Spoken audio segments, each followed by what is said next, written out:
സഖാവ് K Shailaja teacher Jose K Mani നയിക്കുന്ന LDF ജാഥയുടെ ഭാഗമായിട്ട് ആ ജാഥയിൽ പങ്കെടുക്കുന്ന CPIMന്റെ സെൻട്രൽ കമ്മിറ്റി അംഗം അവർക്കെതിരായിട്ട് വലിയ സൈബർ ആക്രമണമാണ് ഇപ്പോൾ സംഘടിപ്പിച്ചുകൊണ്ടിരിക്കുന്നത്.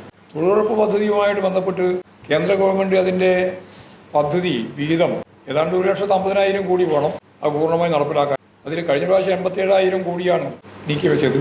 ഇപ്രാവശ്യത്തെ ബഡ്ജറ്റിൽ നീക്കിവെച്ചത് 30,000 കോടിയാണ്. അതിന്റെ അർത്ഥം അത് അവസാനിപ്പിച്ചു എന്നാണ്. 1,75,000 കോടി വേണ്ട സ്ഥാനത്ത് 30,000 കോടി മാത്രം മാറ്റിവെച്ച് ഞങ്ങൾ 125 ദിവസം ജോലി കൊടുക്കാൻ പോവാണ് എന്നും പറഞ്ഞ് കേന്ദ്രം 60%, സംസ്ഥാനം 40% മുടക്കണം എന്നും പറഞ്ഞ് യഥാർത്ഥത്തിൽ ആ പദ്ധതി ഇല്ലാതാക്കുന്നതിന് വേണ്ടി നാമാവിശേഷമാക്കാൻ വേണ്ടിയുള്ള പ്രവർത്തനമാണ് നടന്നുകൊണ്ടിരിക്കുന്നത്.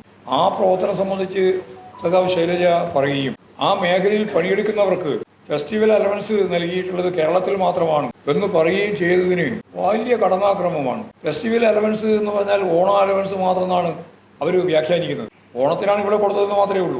രാജ്യത്തിന്റെ എല്ലാ ഭാഗത്തും വിവിധ ഫെസ്റ്റിവലുകളുണ്ടല്ലോ, ഉത്സവങ്ങളുണ്ടല്ലോ.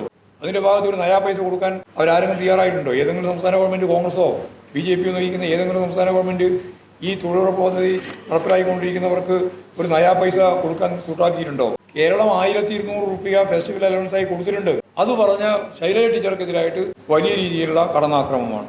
അപ്പോൾ തൊഴിലുറപ്പ് പദ്ധതിയുമായി ബന്ധപ്പെട്ട് ശൈലജ ടീച്ചർ പറഞ്ഞതിനെതിരായി ഈ അക്രമിക്കൂട്ടമാകെ ശക്തിയായിട്ടുള്ള നിലയിൽ കള്ളപ്രചാരവേദിയും അതിൻ്റെ ഒപ്പം തന്നെ ചെറിയ അഭിഷേകവും നടത്തിക്കൊണ്ടിരിക്കുകയാണ്. ഇതൊന്നും ശരിയായൊരു നിലപാടല്ല, തെറ്റായ സമീപനമാണ്.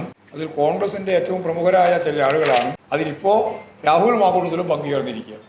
ഇതെല്ലാം ഈ കള്ളക്കൂട്ടങ്ങളാണ്. ആ കൂട്ടങ്ങൾ ഇപ്പോഴും ഇതുപോലെ സത്യസന്ധമായ കാര്യങ്ങൾ പറയുമ്പോൾ അതിന് നേരെ വന്ന് കടന്നാക്രമിക്കുകയാണ്. ജയിലിൽ നിന്ന് ഇറങ്ങി വന്നിട്ട് ഉള്ള പ്രധാനപ്പെട്ട ജോലി ഇതായിട്ട് ഏറ്റെടുത്തിരിക്കുകയാണ്.